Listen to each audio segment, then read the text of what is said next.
అది సాధారణమైన రాత్రి కాదు. ఒక హాస్పిటల్లో డాక్టర్లు చేతులెత్తేసిన ఒక చిన్నారి మరణం అంచున ఉన్న రాత్రి. కాని ఆ రాత్రి ఒక అద్భుతం జరిగింది. ఆ అద్భుతాన్ని చూసిన వారు జీవితాంతం ఆ అద్భుతాన్ని మర్చిపోలేరు. అర్ధరాత్రి దాటిపోయింది. హాస్పిటల్ నిశ్శబ్దంగా ఉంది. ఎంత నిశ్శబ్దం అంటే గడియారం టిక్ టిక్ అనడం వినిపించేంత నిశ్శబ్దం. హాస్పిటల్ వార్డులోని మానిటర్ బీప్ శబ్దాలు, ఎక్కడో దూరంలో అడుగుల ప్రతిధ్వని ఆ నిశ్శబ్దాన్ని చీల్చుతున్నాయి. రూమ్ నంబర్ 12 ముందు సుప్రజ అనే యువ నర్స్ నిలబడి ఉంది.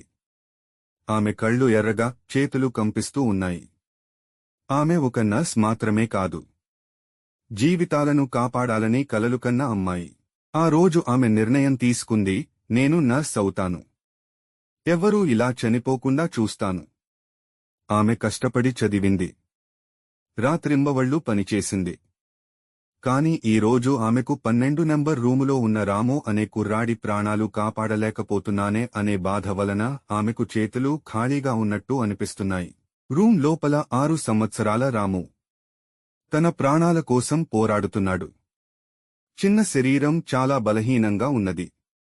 అతని శ్వాస ప్రతిక్షణం ఆగిపోతుందేమో అనిపించేలా ఉన్నాడు. చూసిన ప్రతి డాక్టరు స్పష్టంగా చెప్పాడు, ఇంక ఏమీ చేయలేం, ఈ రాత్రిని అతను దాటలేడు. ఇది రాముకి చివరి రాత్రి. రాము తల్లి 3 రోజులుగా నిద్రపోలేదు. ఆమె చేతిలో జపమాల. ఆమె పెదవులపై ఒకే మాట, దేవుడా, నా బిడ్డను కాపాడండి. ఆమె కన్నీళ్లు ఆమె ప్రార్థనల కంటే ఎక్కువగా మాట్లాడుతున్నాయి. చివరకు అలసిపోయి ఆమె కుర్చీలోనే నిద్రపోయింది. బయట సుప్రజ చల్లని గోడకు ఆనుకుని నెమ్మదిగా చెప్పింది, దేవుడా, ఇది న్యాయమా? ఒక చిన్న పిల్లవాడు ఇలా ఎందుకు బాధపడాలి? నేను ఇంత చదివి, ఇంత కష్టపడి, చివరికి ఏమీ చేయలేకపోతే నా పనికి అర్థమేంటి? నేను చేయగలిగినంత చేశాను. నేను అతన్ని కాపాడలేకపోతే ఇది అంతా ఎందుకు? ఆమె గుండె విరిగిపోయింది. ఆమె వెళ్ళిపోవాలని అనుకుంది. ఆమె కన్నీళ్లను తుడుచుకుని వెనక్కి నడవడం ప్రారంభించింది. ఆమె వెనకనుంచి అడుగుల శబ్దం వినిపించింది. నెమ్మదిగా, ప్రశాంతంగా, ఇంత రాత్రి సమయంలో అసాధారణంగా అనిపించేలా. ఆమె వెనక్కి తిరిగింది. ఒక మనిషి నిలబడి ఉన్నాడు. ఆ మనిషి కాషాయరంగు దుస్తులు ధరించి ఉన్నాడు. చెప్పులు లేవు. ముఖం ప్రశాంతంగా మసక వెలుతురులో స్వల్పంగా మెరిసినట్టుగా కనిపిస్తోంది. కళ్లలో అసాధారణమైన కరుణ. సర్, మీరు ఇక్కడ ఉండకూడదు, సుప్రజ తడబడుతూ చెప్పింది. ఈ ఫ్లోర్కు అనుమతి లేదు. ఆ మనిషి మృదువుగా నవ్వాడు. నేను రూమ్ 12లో ఉన్న బాలుణ్ణి చూడటానికి వచ్చాను అన్నాడు. సుప్రజ ఒక్కసారిగా స్టన్ అయ్యింది. మీకు అతని గురించి ఎలా తెలుసు? మీరు అతని బంధువా? అయినా ఇది పేషెంట్లను చూసే సమయం కాదే. ఇది అర్ధరాత్రి సమయం. ఈ టైముకు ఎందుకు వచ్చారు? ఎలా వచ్చారు? ఎవరు మిమ్మల్ని లోనికి పంపించారు? ఎంతో సెక్యూరిటీ ఉందే అని అడిగింది. ఆయన సమాధానం ఇవ్వలేదు. దానికి బదులుగా ఆమె భుజంపై తన చెయ్యిని మృదువుగా ఉంచి చెప్పాడు, మనుషులకు ఇది అసాధ్యం. కానీ నా తండ్రికి అన్నీ సాధ్యమే. ఆయన స్వరం వెలుగులా అనిపించింది. సుప్రజాకు ఉన్న భయం, నొప్పి ఒక్కసారిగా మాయమైంది. మారు మాట్లాడకుండా ఆమె ఆయనను రాము ఉన్న గదిలోకి తీసుకెళ్ళింది. రాము మంచంపై నిశ్చలంగా పడుకున్నాడు. పసుపు రంగులో, బలహీనంగా. ప్రతి శ్వాస చాలా కష్టంగా సాగుతోంది. అతని పక్కనే అతని తల్లి నిద్రలో ఉంది. చేతిలో ఒక జపమాల బిగిగా పట్టుకోనుంది.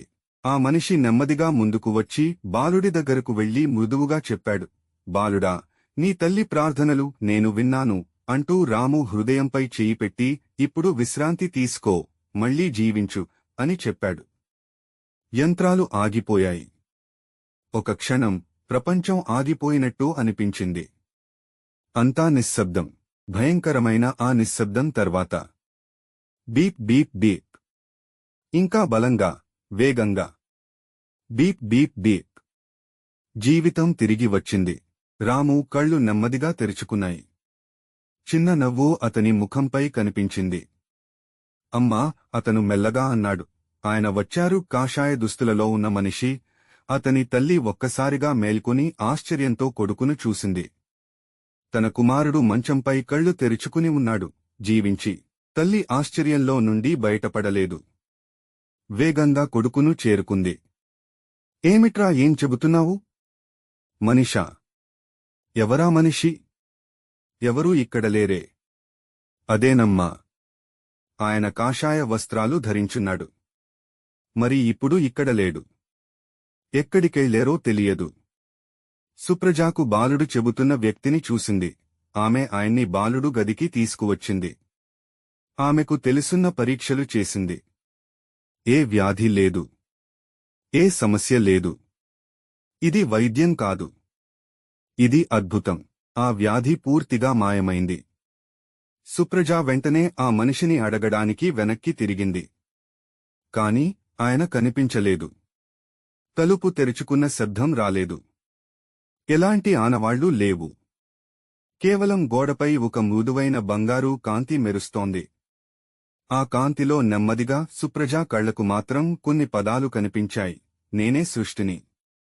వైద్యం చేతులెత్తేసిన చోట నా శక్తి ప్రారంభమవుతుంది. సుప్రజ మోకాళ్లపై పడిపోయి అదుపు లేకుండా ఏడ్చింది. ఆమె నమ్మకం తిరిగి వచ్చింది. డాక్టర్లు గదిలోకి పరిగెత్తుకుంటూ వచ్చారు. కాని ఆ గదిలో ఏదో మారిపోయింది. అక్కడ ఉన్న ప్రతి ఒక్కరూ ఒకే విషయం అనుభవించారు. ఒక లోతైన శాంతి.